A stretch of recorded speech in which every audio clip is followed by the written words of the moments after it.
Bonjour à tous, j'espère que vous allez bien. Je suis ravie de vous retrouver aujourd'hui. Donc, on va voir ce qui ressort ici dans votre tirage pour vous les vierges. Et nous allons commencer par l'énergie qui vous entoure. Alors, il est possible que vous soyez, pour certains d'entre vous, de par les événements, focus sur tout ce qui est en rapport avec votre vie, l'aspect financier, matériel et financier de votre vie. Donc, ça peut être une raison pour laquelle vous mettez un petit peu de côté finalement tout ce qui concerne l'aspect émotionnel, les émotions, les sentiments, l'amour, la vie sentimentale, parce qu'on est focalisé sur une problématique peut-être en particulier qui peut être liée à votre santé ou qui peut être liée à votre situation financière qui est peut-être importante à ce moment de l'année pour vous. On regarde, on continue. Votre état d'esprit au sujet de votre vie émotionnelle et sentimentale. Le cavalier de coupe. Alors, vous avez à l'esprit d'aller uniquement vers ce qui vous fait du bien. Alors, on a des émotions dans l'état d'esprit. Donc là, il est possible que les émotions aient tendance à prendre le dessus sur le mental. Et c'est peut-être la raison pour laquelle, justement, vous dites, oh là là, hop hop hop.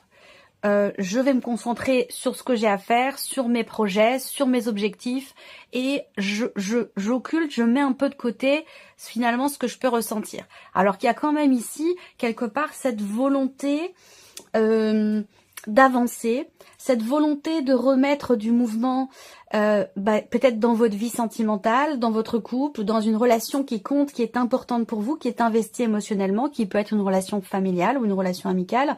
En tout cas, on voit que vous avez à l'esprit d'avancer vers ce que vous avez toujours souhaité au plus profond de vous. Alors on y vient, on va regarder ce que vous ressentez justement au plus profond de vous-même concernant votre vie émotionnelle et sentimentale.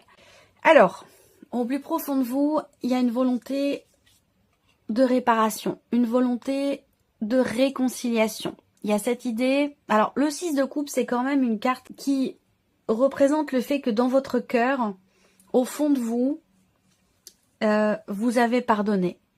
Au fond de vous, ou alors vous voulez... Il y a cette énergie-là. Soit vous êtes prête à effectivement être dans le pardon, dans la réconciliation.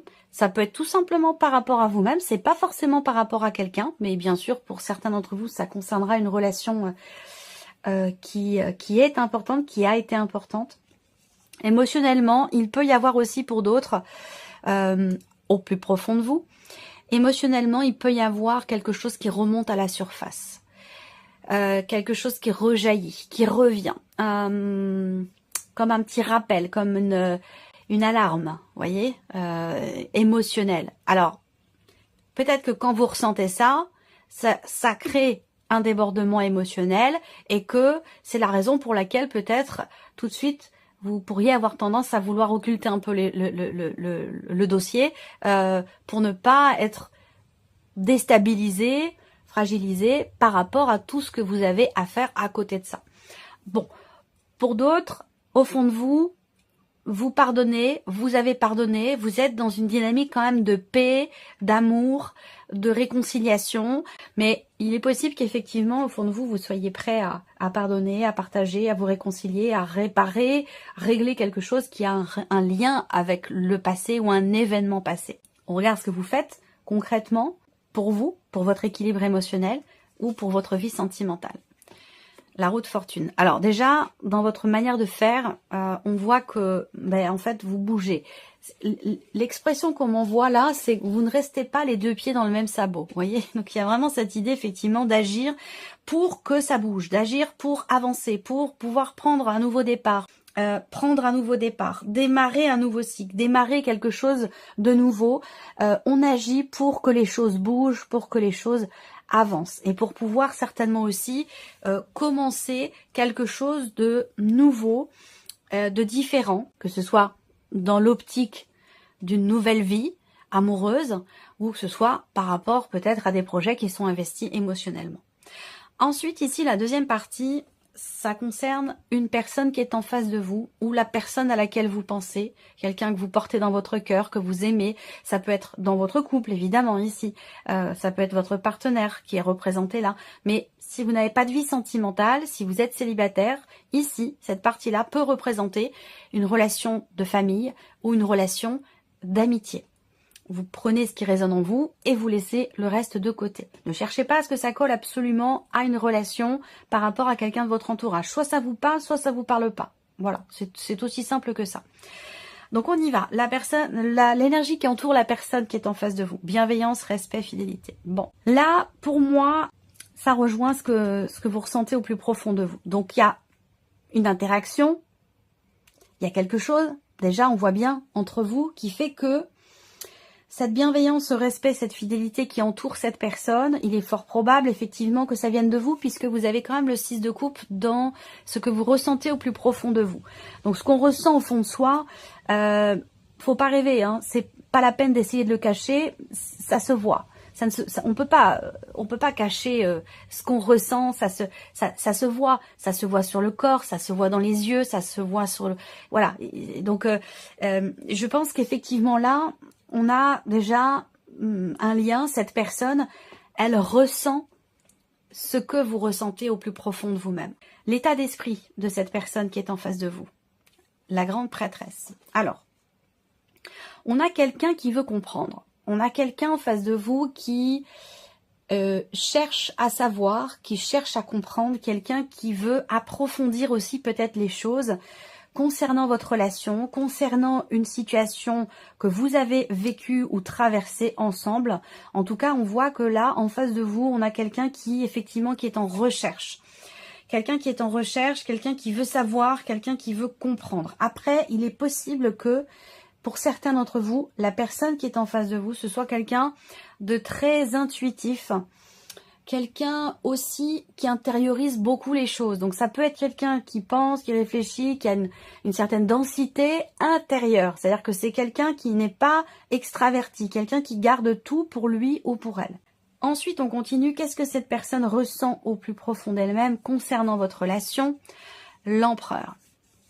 Alors, est-ce que, pour certains d'entre vous, la personne en face de vous, elle veut comprendre, elle veut savoir, elle veut creuser, approfondir?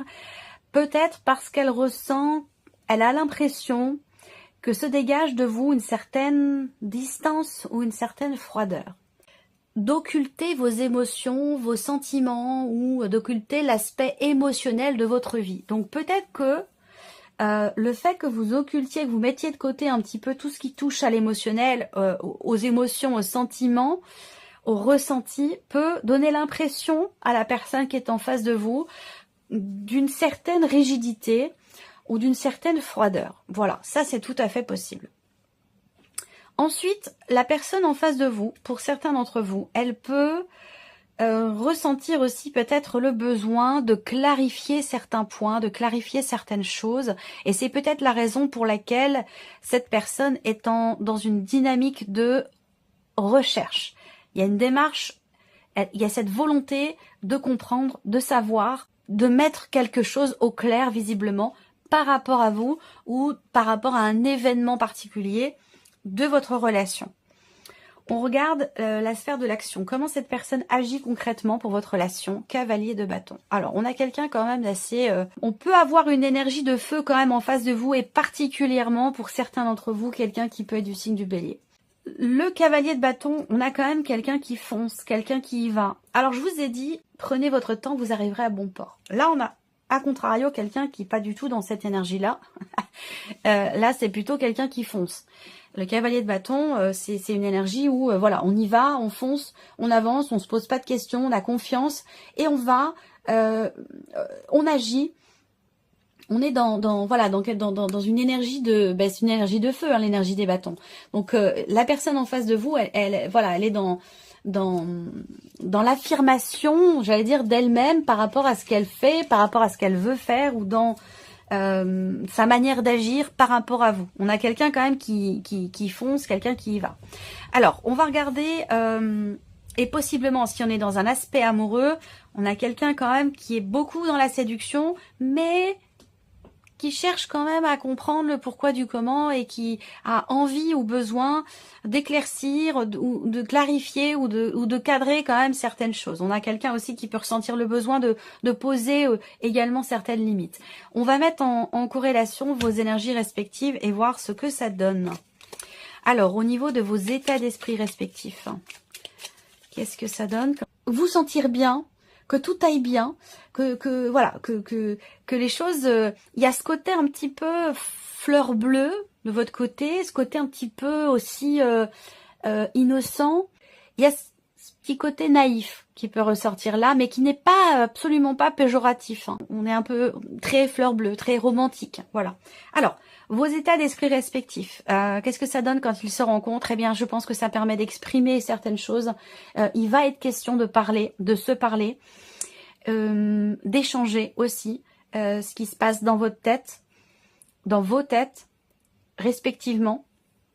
Parce que là, on a quand même le 5 d'épée. Donc, on voit que il est ou a été question à un moment donné d'une forme de conflit ou de désaccord. Et ça va avec le fait que vous ayez envie de retrouver une paix dans la relation ou une paix intérieure ou de vous réconcilier avec cette personne ou réparer quelque chose ou tout simplement vous pardonner à vous-même aussi peut-être. On voit que là, il y a des mots qui sont un petit peu plus hauts que les autres. Donc, quand on a l'eau qui dort ici, hein, quand même, là. Cette personne, elle dit rien, elle parle pas, mais quand elle va s'exprimer, à un moment donné, ça peut être un petit peu, ça peut clasher un petit peu. Voilà, ça peut clasher un peu, mais ça permet quand même de trancher, d'y voir clair, et ça peut apporter aussi quelque chose de nouveau dans la relation. Parfois, finalement, c'est quand même salvateur, et c'est aussi parfois constructif que qu'il y ait à un moment donné quelque chose qui éclate comme ça, et c'est comme si on crevait l'abcès, et après ça va beaucoup mieux. Il peut être question de quelque chose comme ça. Alors, on regarde ensuite au niveau de vos ressentis profonds.